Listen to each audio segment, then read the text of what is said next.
संभाजी भिडे आणि वाद हे जणू समीकरणच बनलेलं आहे। आता संभाजी भिडे त्यांच्या नवीन वक्तव्यानं वादात सापडलेत। देशाच्या स्वातंत्र्याला अत्यंत तुच्छ संबोधतानाच त्यांनी महिलांबाबत देखील आक्षेपार्ह विधान केलंय।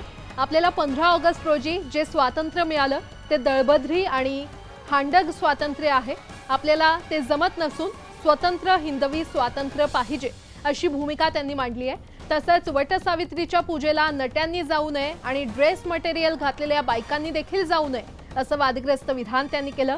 पुण्यामध्ये धारकरी आणि वारकऱ्यांसोबत वारीत संभाजी भिडे सहभागी झाले।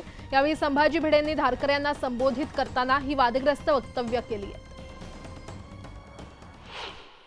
वटसावित्रीच्या पूजेला नट्यांनी जाऊ नये आणि ड्रेस मटेरियल घातलेल्या बायकांनी जाऊ नये। आपल्याला जे स्वातंत्र्य मिळाले 15 ऑगस्टला हे दळभद्र हांडग स्वातंत्र्य जमत नाही। आम्हाला स्वातंत्र्य हिंदवी स्वातंत्र्य पाहिजे। जे जरी तिरंगा फडकून हे करत असेल हे करू दे। घटनेने मला सांगितलंय सगळ्या गावाबरोबर गाडव व्हावं लागतंय, आपण त्याच्यात सहभागी होऊ।